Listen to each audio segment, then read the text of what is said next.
In the course of writing the book, the editor gets canned, fired. And not only the editor, but then the boss editor gets fired.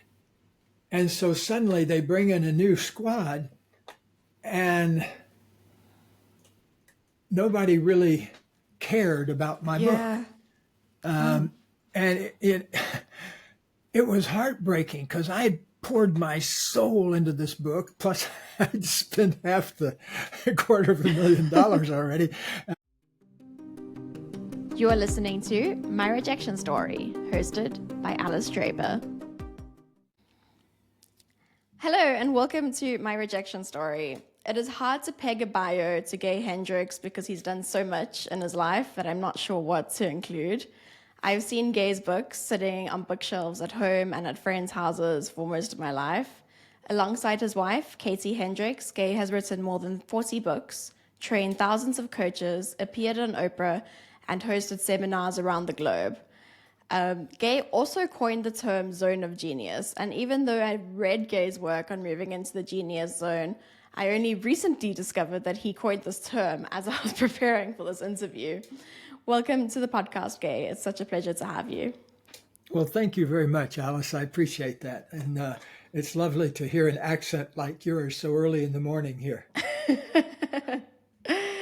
I've heard from people that I put on an American twang, if you believe it, when I talk to Americans. So you may even hear an even more South African accent if I'm talking to South Africans.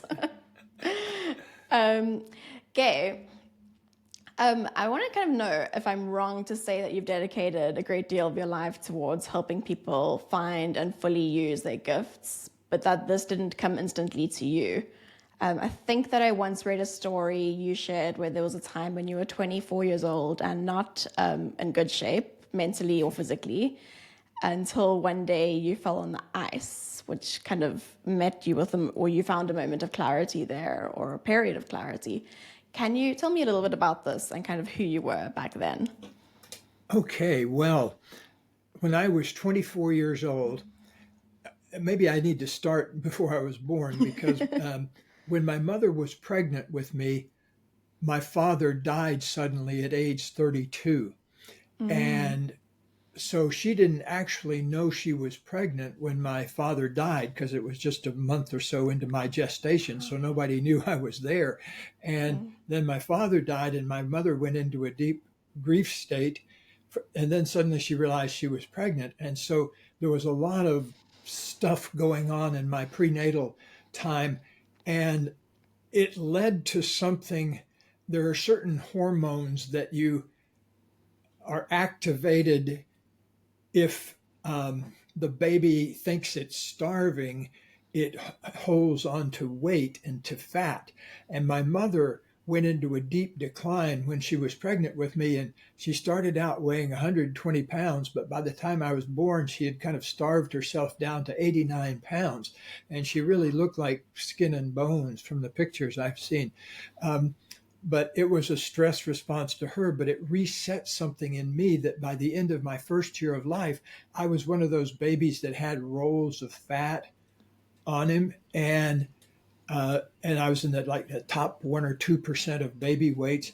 And I continued to have to be fat all the way through my elementary school. I was the fat kid. And so it wasn't known how to fix that problem at the time.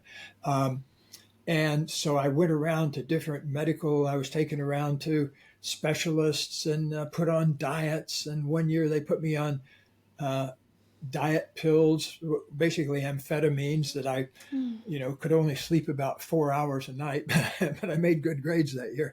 And that was the 9th grade. I made straight A's because I was boosted by amphetamines. Then the next year I went back to my regular B's. So what I'm saying is that up until age 24, I had struggled with this problem of obesity pretty much my whole life. And at the time, I walked out of the house one Sunday afternoon and had this experience that you mentioned. I weighed more than 300 pounds. I don't know what that is in kilos, but it's big. And, Mm. uh, I'm 6 feet tall, so I'm a big guy. But even on a big guy, 300 pounds is definitely obese.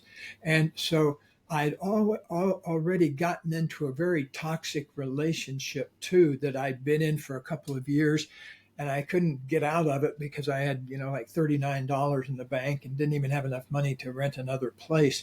And so I was trying to get out of this really awful relationship I was in. And I was also at a school for juvenile delinquents. I was one of the teachers and counselors at this school for juvenile delinquents. And it was my first year there, and it was incredibly stressful because I was also in charge of a dormitory of 24 juvenile delinquents in a school of about 100. And so I was on 24 hours a day, which I hadn't realized when I signed up for the job. Um, and so, anyway, everything that could go wrong in my life had sort of already gone wrong. Oh, I forgot to mention, I'd started smoking. I was a heavy cigarette Mm. smoker. Fortunately, I never cared for alcohol, so that didn't get into me, thank goodness, like it did to some other members of my family. But between food and cigarettes and this toxic marriage, I was miserable most of the time.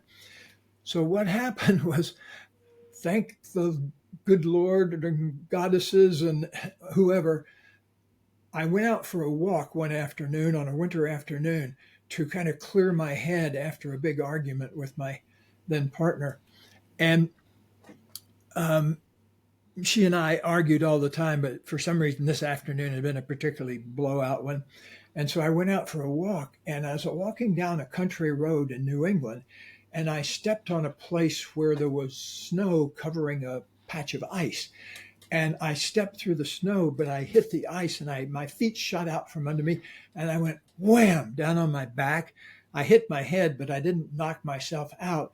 But if you think about it, a 300-pound person is approximately what a good sized refrigerator weighs. Mm. And so when it hits the ground, the ground shakes. And I remember vividly my feet shooting out from under me, and this big whump. And I realized that I wasn't knocked out, but I was in a different state of consciousness. It felt like, and so I lay there for a minute just on the ice, and during that time, I had this seeing or vision inside myself that I'd never seen before. It was as if I'd lived in a single room called thoughts all my life, and suddenly somebody turned on the lights in my body where my feelings were stored. And I suddenly realized, oh my gosh, I have all this anger stored up in my shoulders. My shoulders ached all the time. And, it was because I felt angry. And I had all this old sorrow in my chest that was about everything from my father dying to my grandmother dying to, I was very close to my grandparents growing up. And they were sort of more my family than my mother was, because it took my mother a long time to kind of get her feet back on the ground. And so I was blessed by having these wonderful grandparents that lived actually next door. And I'll never a day goes by in my life that I don't express my gratitude for my grandparents, because I don't think I'd be here without them, certainly not in this particular form. So as I was laying on the ice, I realized that all of that stuff had led me to this moment. And there was no need to feel bad about it because it was just what had happened. And as I lay there, I felt my anger, and I felt my shame, and I felt my sadness, and I felt sexual feelings, and I felt fear. And it was as if all the lights were on in the feeling zones of my body. And suddenly I realized something, though, that changed my life utterly, that there was something behind and beyond all of those feelings, that as I lay there, I could see it. As I'm describing it now, it may be a little different as I experience it more in my body. But at the time, it looked to me like there was this shimmering, always on pure consciousness that was there behind all of the comings and goings of feeling and behind all the comings and goings of thought, that this was always on all the time, and it was there waiting for us to discover it. Well, this was monumental to me because in this moment, I went beyond all of those feelings and included them in myself, but discovered this vast oceanic open sky part of myself that's like the sky without any stars in it, or the ocean without any waves on it. It's just there. And so as I opened up and felt that more, I realized that most human beings don't get a chance to feel that unless they do meditation or something like that, that I've been gifted with this opportunity.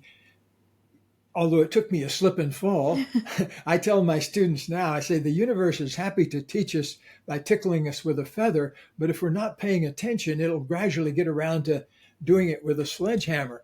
And because the lessons are that important, we arrange unpleasant events for ourselves if we can't find another way to wake up. So I woke up in that moment. But what happened was I began to come back out of it and realize, oh, I'm laying on a gravel road on a sheet of ice. I'm shivering. Oh, I want a cigarette. Oh, I've got to walk back a mile to my apartment and go back in there and enter a battle zone. So I had this series of but then I had this one little flash that I think saved my life, which is, okay, the only thing I can do is make a life commitment to bringing forth and living in that pure state of consciousness. And I did. I made a commitment to it in that moment. I commit to doing whatever it takes to bringing forth that pure consciousness all the time. I don't know where I got the idea, but wow, everything changed. When I got back to the house, I realized my partner was gone. So there was no, I'd fantasized all the way up of, I'd have to get into another argument, but she wasn't there. She'd gone off somewhere else. So, peace and quiet. So, but then here's some real, by the way, blow a whistle or something if I'm going on too long here. No. This is fantastic. I will interject if it's. I'm loving hearing the full story. So thank you. Okay, good. Yeah, I'm giving you the nitty gritty detail here because it truly feels like it happened yesterday. Yeah. Because I draw on it all the time. So I started doing everything different. I started eating only foods that I hadn't eaten before. I thought, okay, everything I ate before made me fat. So I'll stop eating that and only eat things that I haven't eaten before. And maybe they'll make me fat or not, but at least I'll know that they weren't part of the problem before. It's kind of a radical thing to think, but I decided to do it. And interestingly enough, the only thing I could find were some frozen blueberries in the recesses of the freezer. I don't know how long they'd been there, but it was the only thing that I hadn't eaten before because we had moved to New England. I grew up in Florida where they don't do blueberries. And so I moved to New England and then we stuffed them in the freezer. And anyway, to make a long story short, the only thing I had for about 3 days was this big bag of blueberries. And every day I'd thaw myself out a bowl of them and then I'd just eat them until I wasn't hungry. I don't know how many calories blueberries have, but they don't have a lot of calories. They don't have a lot of calories. So within that first 3 days, I dropped something like 10 or 11 pounds. Boom, it just dropped off me. And I suddenly realized, oh, I'm really onto something here. And so I started finding more and more foods that I hadn't eaten before because there was this huge genre called fruits and vegetables that I just didn't eat. Fiber. And yeah, things with fiber in them, things that you find around the edges of the supermarket, not in the dead center. So broccoli, never tasted it before. I'd never had an artichoke before. I'd never tasted asparagus before. Wow. And those are just 3A vegetables. I worked my way down the list. So But here's something really magical that happened, Alice. Right after this experience, I still didn't have a how. How am I going to do this? Yeah. And I'm kind of in this dazed state of I had this experience, but what can I do besides eating? Mm. So a friend of mine, Neil Marinello, still alive and a very well-known therapist up in Vermont. Neil Marinello, my best friend at the time, I was just feeling a wave of the incredible power of one person to Mm. change your life. Neil Yeah. called me up and he said, "Hey, I'm going past your place there, the school, and I'm on my way up to Webster Lake, which was about maybe 30 or 40 minutes from where I lived, New Hampshire." And he said, "I'm going to hear a lecture by my favorite college professor at Harvard. And he's undergone some kind of transformation. He's been to India and he's doing something entirely different. And I want to hear what he has to say." And so Neil hadn't seen this professor since he was at Harvard several years before. It turned out to be Ram Dass, Wow. who had just come back from India and was in the first flush of his enlightenment. And he had set up, well, we went into this big, beautiful estate in Webster Lake, which turned out to belong to Ram Dass's father, who was a wealthy industrialist from the area. And so there were maybe a dozen young people dressed in yoga clothing and saris, Indian saris, and they came forth and were presenting us fruit like bananas and oranges and things. And I had never seen anything like this in my life. I was an English major in college. My goal was to write the great American novel someday. The last thing on my list was psychology or Yeah. spirituality or anything like that. And I took one psychology course in college and I hated it. Um, so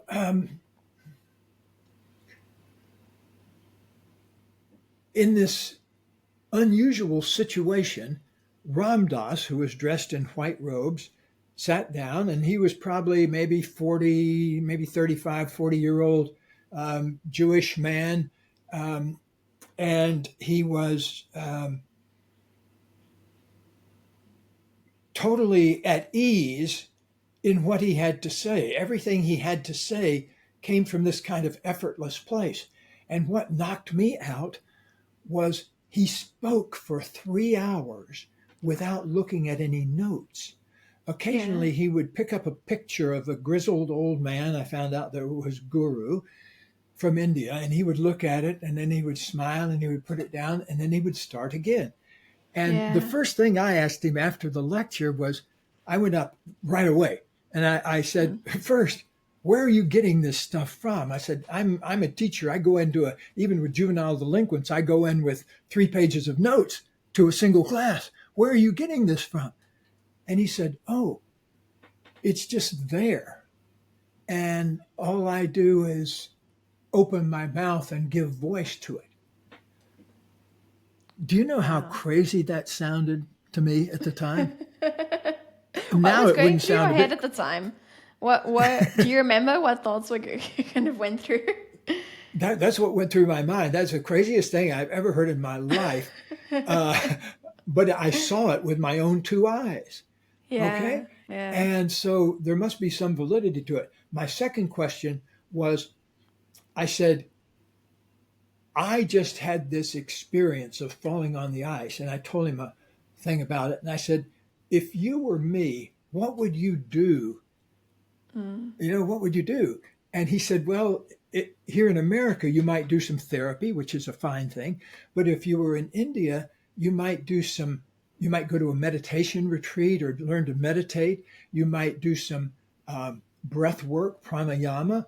All these things were totally foreign to me. I'd never known Yeah. anybody that meditated or anything. This was in the days before TM was big and things like that. So meditation wasn't in the national conversation like it is these days. Um, so this is 50 some years ago, and so he listed off this bunch of things. And then I said, okay, well, where would I find stuff like that? And then here's something really unique. I remember it to this day. He made this kind of flicking mechanism or thing with his right hand. And he said, oh, something will come to you. And then he turned and started talking to the next person. So it was clear my time was up. And Yeah. so I would later know Ram Dass in many other situations and speak at Yeah. conference where he was speaking. And, we, uh, I didn't see him often enough to call him a friend really, but we had enough friendship to smile at each other and say hi. Yeah. But anyway, that was my first meeting with him, and it was pure magic because it seemed to be. See, I think once you get on the right track, things open up that reveal to you more of what to do on that track. And so he said this list of things. Then here's another piece of magic. Later on, I went to the grocery store to buy groceries, and I was pushing my cart out. And on the left, I looked over, and there was a little metal kiosk of paperback books. And almost one of them seemed to jump off the rack at me. It was Yeah. called Yoga, Youth, and Reincarnation by Jess Stern. And I took it off the kiosk and I riffed through it. Guess what it was? It was a whole book of meditation exercises, yoga postures, breathing exercises, a whole chapter on meditation, how to meditate. It had a chapter on chanting that I never got to because it didn't really appeal to me, but there were Yeah. other things in it. But those first 4 or 5 things, I snapped up that book and I almost ran home with it. And at 3 o'clock in the afternoon, my partner was again away visiting her mother over in Maine. And I started doing this book just from page 1. And I Yeah. worked through the yoga postures and then I worked through the breathing pranayama. By the time I got to meditation, it was late, maybe even Yeah. midnight. And so I started doing the meditation chapter, which the very first one was something very simple like just say Om, Om to yourself. And anytime you find yourself thinking, just replace it with the Om, Om. So it's very, very simple. But I did that for 2 minutes and immediately I could feel the presence of that pure consciousness again Yeah. without having to Yeah. fall on my back on the ice. And that to me was a monumental moment because I realized, oh, this is available all the time because I was so turned off and hidden to it because I'd hidden it behind a wall of other things like my addictions and all the drama in my life that I couldn't feel it. And I had to arrange a really unpleasant experience in order to feel it. But now I'm willing to get the message the easy way. This is I'm just thank you for sharing your story, Gay. It brings up so many thoughts in my brain. I'm very interested in trauma. Bessel van der Kolk's book, The Body Keeps the Score, is very interesting to me. And what strikes me as fascinating about your story is I know you say that falling on the ice was a very unpleasant experience, but as far as kind of how trauma shows up and shows up through addiction and all these things that keep us away from just paying attention and to ourselves and kind of living in the present moment and taking stock of what we should be doing. I think that falling on the ice is not the most tragic thing that can happen. I've seen people, lose their jobs and go through massive depressions, kind of really hit rock bottom where there's now no other choice. You can't keep distracting yourself with these addictions or with this unhealthy marriage or whatever. And now you're kind of forced to reckon with the trauma that has been kind of leading your life. So is that something you've ever reflected on? Is kind of like what happened when you fell on the ice? How did it have such a seismic shift in your consciousness? Well, I think that one taste or one feeling of that pure consciousness is enough to get anybody addicted for life because Yeah. now, I forgot to tell you that later on, I took formal training in meditation, learned Mm, TM, which uses a mantra. And also, I'd gone to different Zen monasteries in my life where I would take a 5-day retreat and do mm, more like breathing meditation, which the Buddhists specialize in teaching. And so I went on to pursue different avenues, and I've been I learned to meditate and haven't missed a day since 1972. So that would be what, 52 years of wow. every day sitting down You meditate. Yeah. twice a day for a period of stillness. And it Yeah. mounts up so that now, for the last bunch of years, I feel that pure consciousness all the time, which was what I Yeah. really wanted originally. And it Yeah. took a lot of discipline to get there, the discipline of sitting down and meditating every day. But, it's the same discipline that makes you brush your teeth every day. Yeah. Most of us are disciplined enough to put a toothbrush up in there once or twice or 3 times a day. And if you can do that, you can carve out 15 or 20 minutes for meditation. Yeah. A very good friend of mine, when she was kind of going through the heights of her burnout, she told me that the hardest thing for her was to sit with herself. So if she was, driving a car or something, she hated that because all you could do when you're driving is think, and she wanted to be distracted. She wanted to talk to people. And of course, she did eventually sit with herself, and that's kind of how she healed and got on the right path. And as you said, all the things sort of started opening up. But for people who struggle with that self-discipline of like meditating, which can be very hard, especially when there's trauma involved, there's thoughts that you don't want to think of because, there's probably pain that you need to feel. What would you say to that? Like, how would you navigate that? Well, Blaise Pascal, the great philosopher from several hundred years ago, um, I'm not going to remember the exact quote, but the gist of it is that the hardest thing for any human being to do is to sit alone in a room doing nothing for 10 Mm, minutes. And why is that? Well, for one thing, unless you kind of keep yourself busy, if you do have that 10 minutes of stillness, one thing you might encounter is all the stuff you've kind of repressed away from the last couple of days. You realize, oh, my shoulders are bunched up. I'm carrying a lot of anger. Or, oh, I feel a cloudiness in my chest. I'm carrying some sorrow about something. Or I'm feeling some butterflies in my belly. I'm scared. Or I'm feeling butterfly sensations, pleasant butterflies in my groin. I'm sexually attracted to someone or something.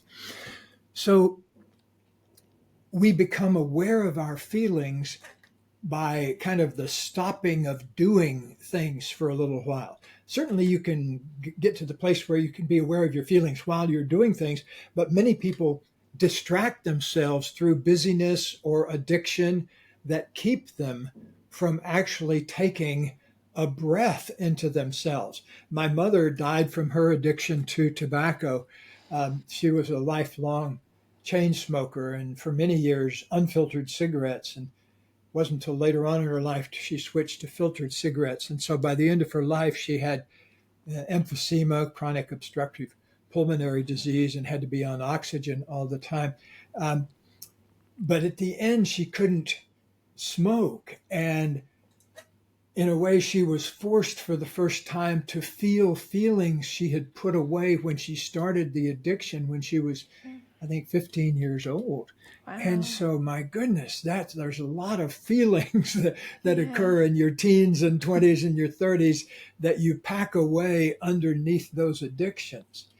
And I have a good buddy. In fact, I was just texting him this morning. Um, he travels a lot. He's a well-known consultant in business and has written a number of books and things like that. So he's sort of a colleague as well as a sometime golf buddy of mine and a good uh, buddy. But he achieved sobriety about 20 years ago through the 12-step program, Alcoholics Anonymous. And he said that he didn't know why he drank until he stopped drinking. Yeah. It gave him an openness to realize what he'd started the whole addiction for, what he was trying to escape through the addiction.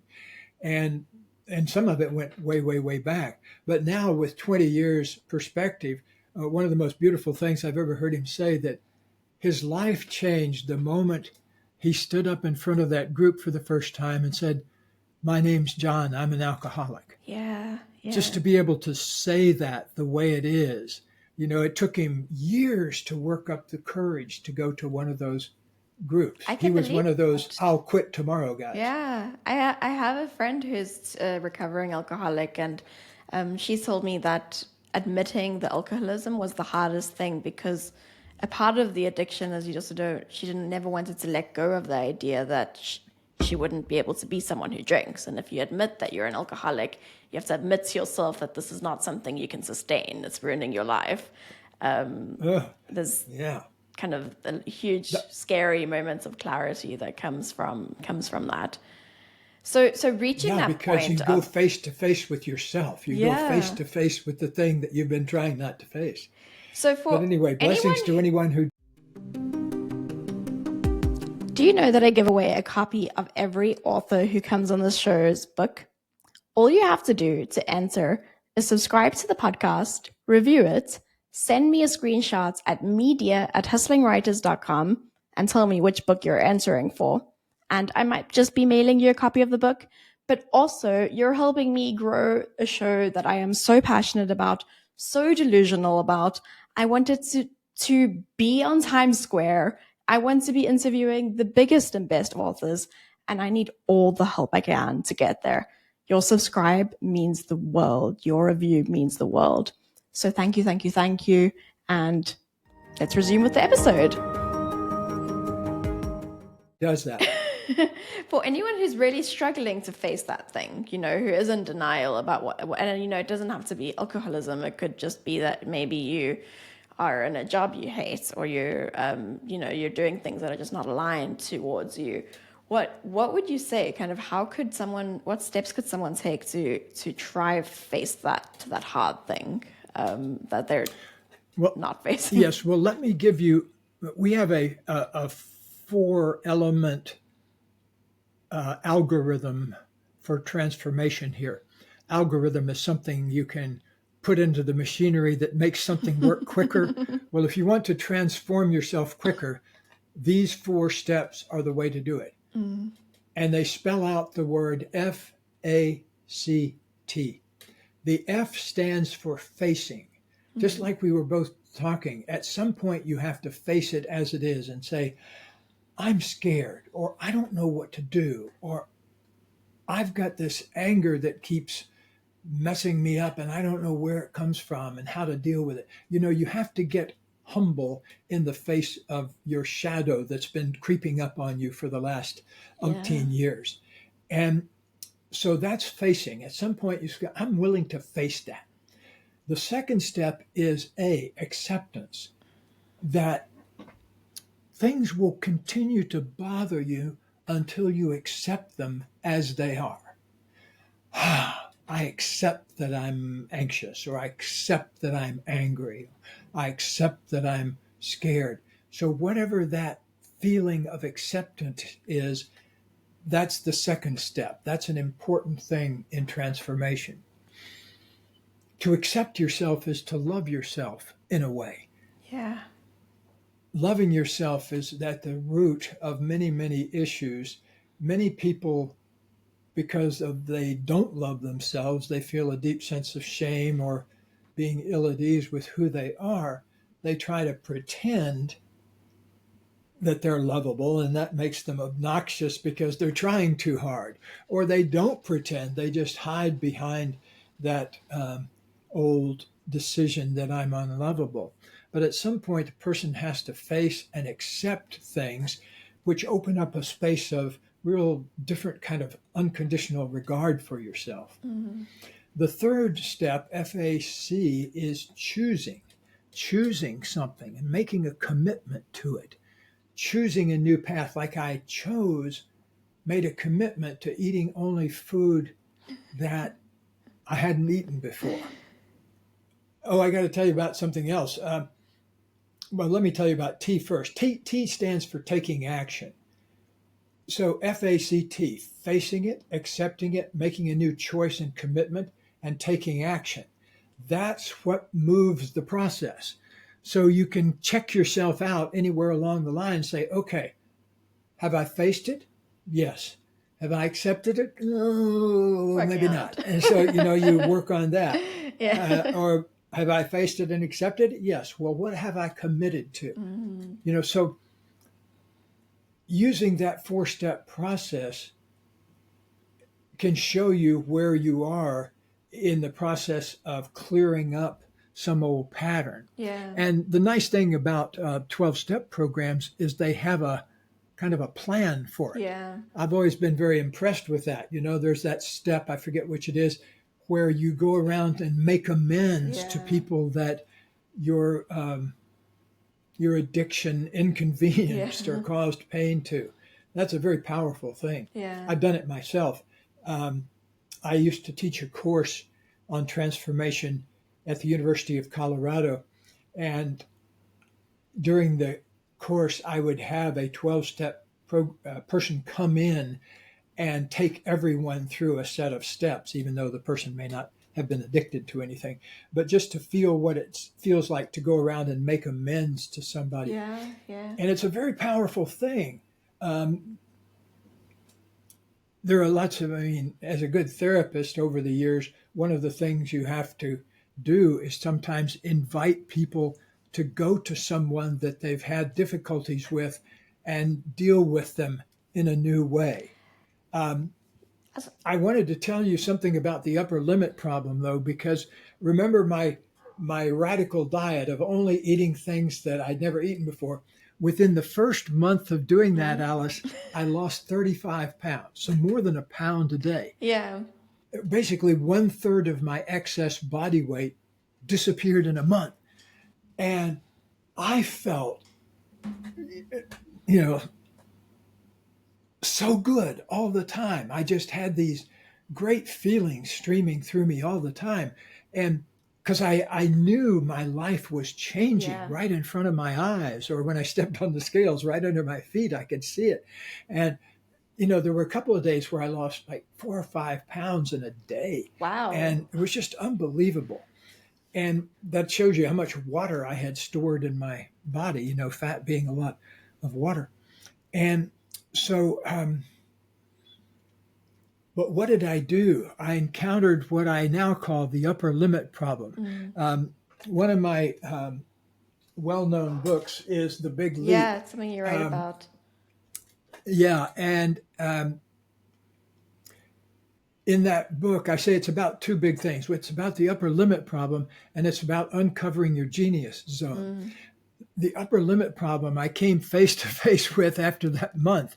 So I went down to Cambridge, Massachusetts to go to the Harvard bookstore down there. It just happened to be a fabulous bookstore, and that's where I got most of my books. And so as I was walking to the Harvard bookstore, I passed an ice cream shop on my left, and I looked, and there was this family of 4 eating this big gushy ice cream sundae with 3 different kinds of ice cream and chocolate and caramel sauce. And anyway, it was just a big mess. And I looked at it and my eyes popped out of my head. I have to have one of those. Yeah.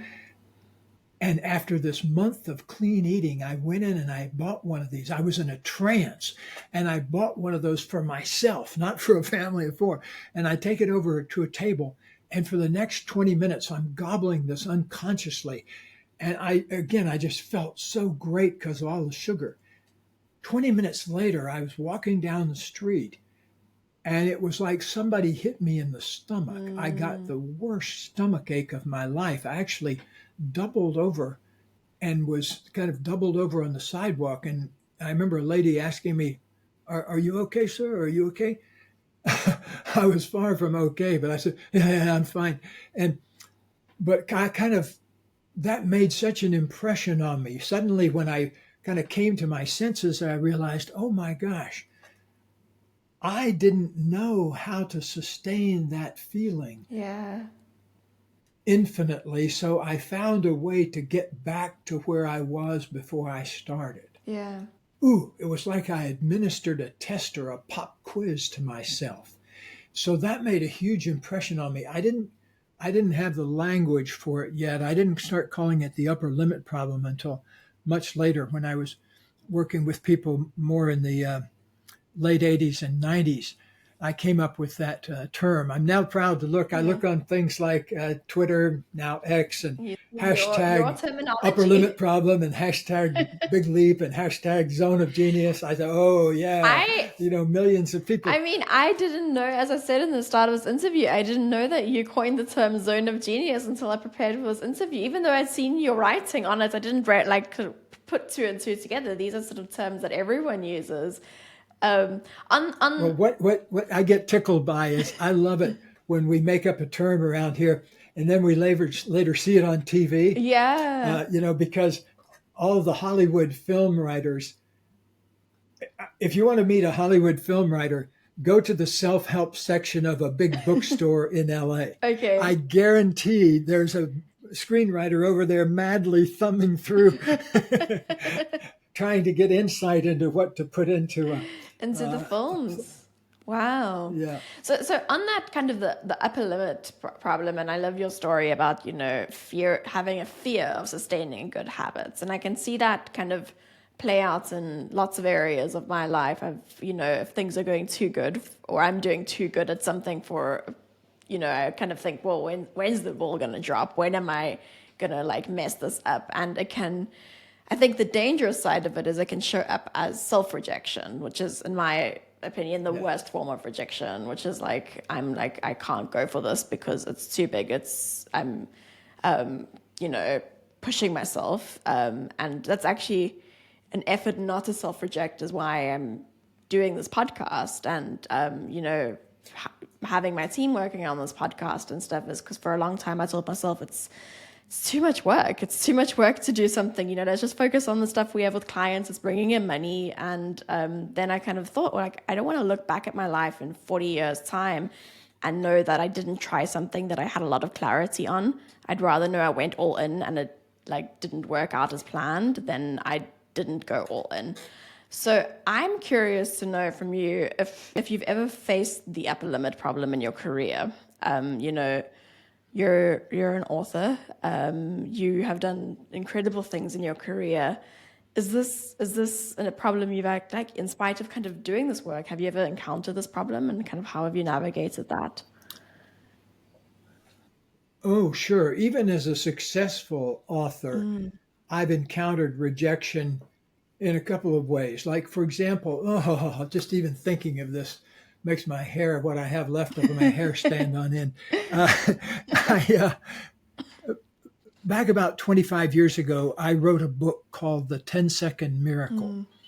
And what I'd done is go through all of these tapes and videos of sessions, and I found that the real turning point were things that occurred in 10 seconds, where suddenly a person would feel something that they'd never felt before, or they'd say something that they'd never been able to say before. So I wrote a book called The 10-Second Miracle, and I got my editor at Harp. I had a new editor at Harper, and I got him so excited about the idea that they gave me a relatively big advance for at the time, which was almost $250,000, if I remember Wow. correctly, and which was great, no question about it. And so I write the book, and in the course of writing the book, the editor gets canned, fired, and not only the editor, but then the boss editor gets fired. And so suddenly they bring in a new squad, and nobody really cared about my book. Yeah. Oh. And it was heartbreaking because I poured my soul into this book. Plus, I'd spent half the $250,000 already. They give you a third up front and a third when you turn in the manuscript and a third when it's published, and that's the usual Yeah. deal. So anyway, I had eaten up a lot of my advance money, and I treasured the idea of the book being a big bestseller, which cashed me out, right away and put me into royalties. But the book was a gigantic. For one reason or the other, they gave me this cover that I couldn't stand, but they said, no, you got to have that cover. So I'm out promoting a book and even holding it up. You feel this is not a Pardon the line. This is expression, not a pissed book me you're off. proud of. Every time. That's awful.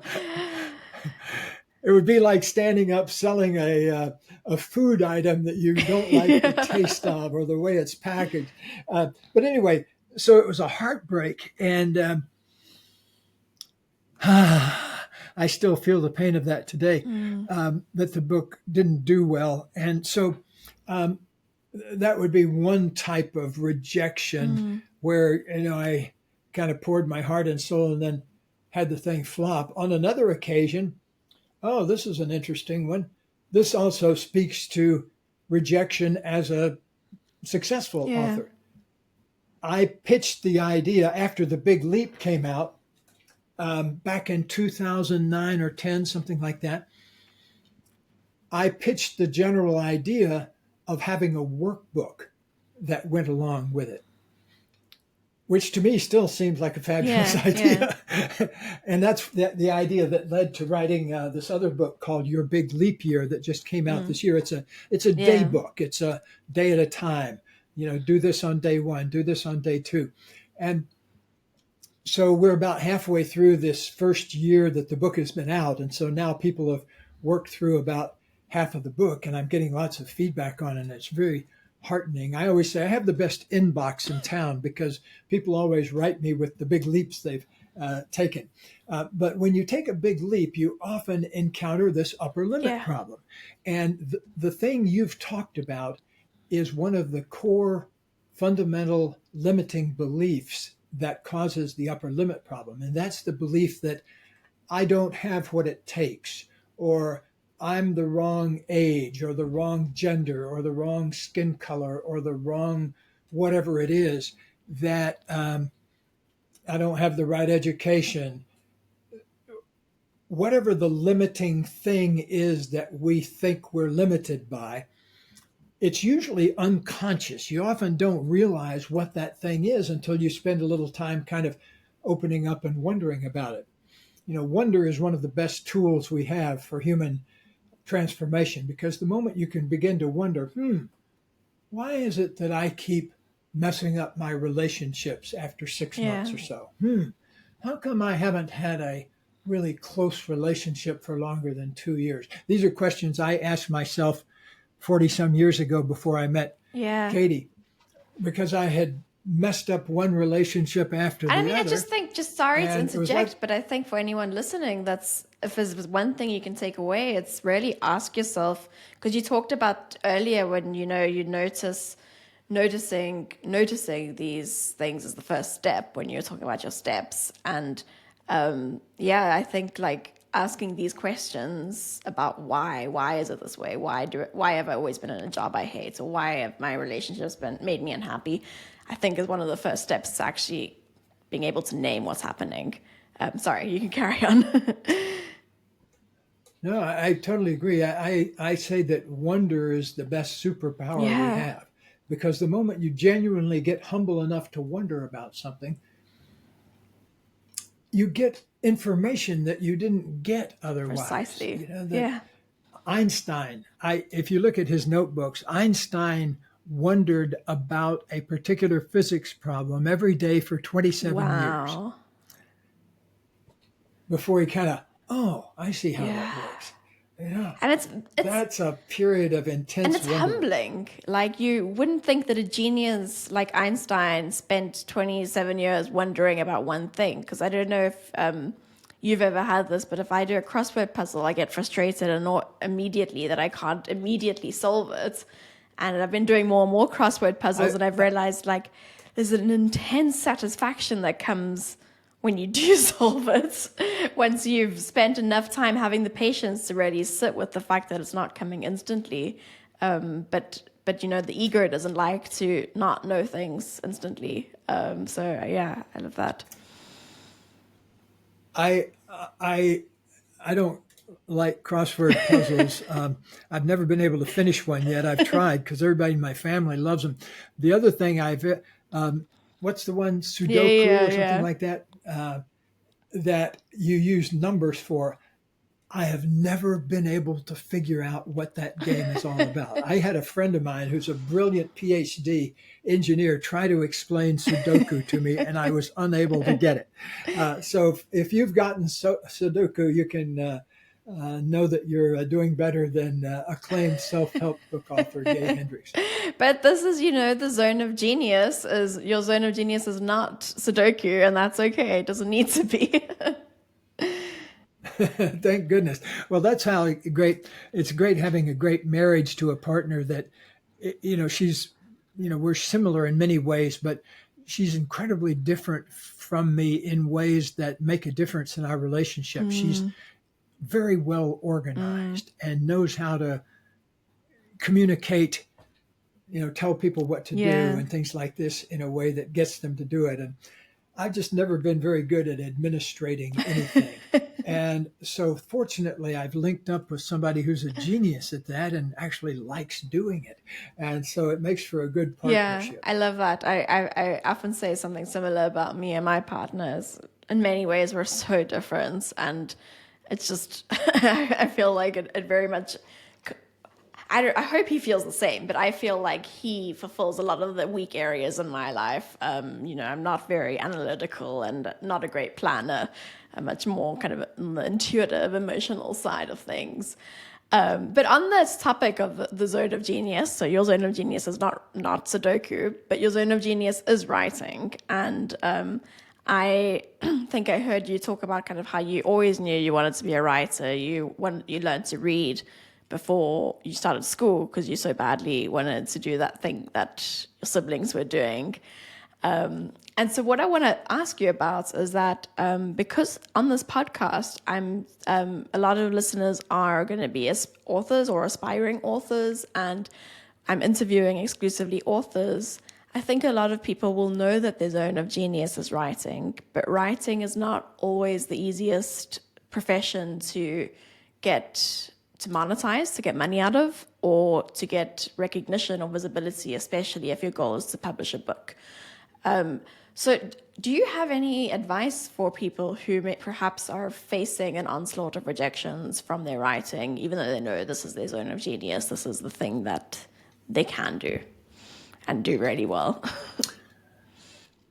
Yeah, I was, in a way, I have had the luckiest career as a writer because practically everything I've done, it hasn't been a problem for me to get published.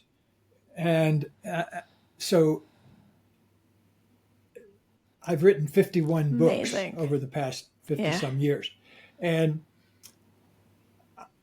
none of them came from a place of really, I just wanted to express myself in the thing I was interested in at the Yeah. time. And I think, I speak a lot about doing what you most love to do. I know I love the process of turning ideas into words, into art.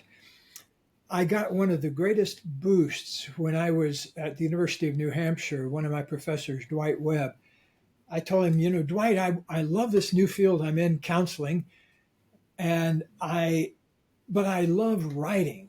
I still want to write the great American novel. And he said, well, if you're excited about counseling, why don't you write some things about counseling? Mm-hmm. And I wrote 30 some poems, I think 37 poems about counseling as I went through my master's degree. And then they allowed me to turn those poems in as my master's thesis. Amazing. And so and then three of those poems got published in a counseling Yeah. journal. So right away, I went from something I love to do to getting it on the page. So, and also my very first book, when I was a graduate student getting my PhD at Stanford, I met Jim Fadiman, who asked me, he said, I'm a scout for Prentice Hall Publishers. Are you working on anything interesting? And I said, no, but what I'd like to do is, and I laid out this idea for a book. And he said, write me up a proposal. I'll send it to Prentice Hall. I ended up getting $800 advance from Prentice Hall, which at the time, for a starving graduate student in 1974 or 3 or whatever it was, It's considerable. Gas was only 25 cents a gallon at the time. And I mean, Wow. I think many writers start out without anything. They're happy to work for free to get that foot in the door. But what I take away from this is, you say you were lucky, and I think, luck can play a part. It definitely in my experience, for things that have gone right for me, I can see luck playing a role. But I think it's also knowing what you want to do and taking the actions. Because you said it, I want to work on this project, I want to work on this book. And that's how, that offer came out of you. Let's write the proposal. And I think when, perhaps you're self-limiting yourself, you wouldn't even voice that this thing is happening. So when you don't voice, the ambitions for the book, no one's going to say, write me a proposal and send it to me, because they don't know that you want to write a book. So, Exactly. putting it out there into the world, I think, is a big one. So I think we're kind of coming to time. So Yes, I think we are. Various members of my staff are beginning to jump up and down and wave at me and go like this and stop talking. Do you have time for one final question before we cut off? Sure. I just want to first thank you so much for your time. You've gifted me and the audience with such candor and exceptional wisdom. It's great to have such, a pioneer in the space, in the personal development space. Part of this podcast that I'm doing is I'm setting a rejection goal for the types of guests that I'm reaching out to.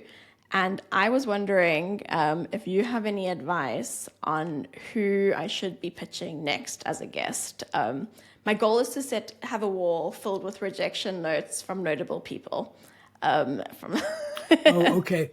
Well, here's a good suggestion. Stephen King has one of the best rejection stories I've ever heard. When he was a kid, he started writing. I think he was a teenager, and he had a nail on his wall. And every time he got a rejection letter, he would put it on that nail. And I think he filled up 3 nails with rejection. So go after Stephen King and get him to tell you the details of that story. And chances are you'll get rejected, but at least he's a high-class name. I'll keep pitching him, I'll come back in a year's time when the podcast is even bigger. Maybe it'll be a yes then. Gay, thank you so much for your time. It's been an absolute pleasure talking to you. For those of you listening, almost all of Gay's books, including his most recent book, Your Big Leap Year, are on sale on Amazon. And I'll also be giving away a copy to a lucky listener who subscribes and reviews the podcast. You just need to email screenshots to media@hustlingwriters.com. The instructions and link to Gay's books are in the show notes. Thank you so much again, Gay. Good being with you, Alice. This was My Rejection Story, hosted by me, Alice Draper. Thank you for listening to today's episode of My Rejection Story. I hope this conversation was as fun as I had recording it. I enjoy every episode. So just a reminder that you can win a copy of the book every single week. I do a giveaway of the author I interviewed. So if you love this conversation and you really want to grab your get your hands on a copy of the book, please enter the giveaway. All you have to do is subscribe and review the podcast and email me at media@hustlingwriters.com. And if you've already done it, you can do it from another app. And if you've already done it on all your apps, you could also just borrow a friend's phone, do it from a friend's phone, and let me know, when the screenshots that you did it on a friend's phone, because the more reviews and subscribes, the more likely I am to grow the show and make this podcast even bigger and better than it is, perhaps even get some funding, be able to invest money back in the show, and really just deliver on my promise to you, which is to make this as good as I can. So I just want to say a huge thank you quickly to my team, Christina Schild, Samantha Dubé, and Chechofacho Ndabane. This show would not be here if it wasn't for them and their tireless work and belief in this mission.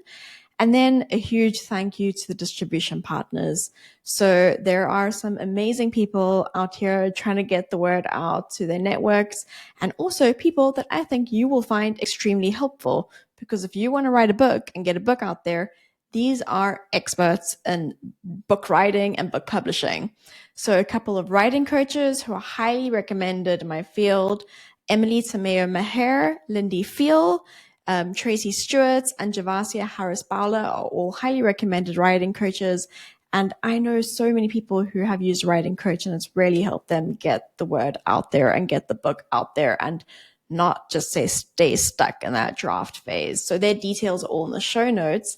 And then also Nick Courtwright is the CEO of a hybrid publishing house, which is an interesting way of publishing a book, and it's highly recommended. Many of my clients have gone through it with great success. You can find out all of Nick's details in the show notes as well. And if you have any questions about them or need their contact details because for some reason you can't find them, pop me an email. And thank you again for listening to the show. I'll see you next week for another conversation. And yeah, have a great Wednesday.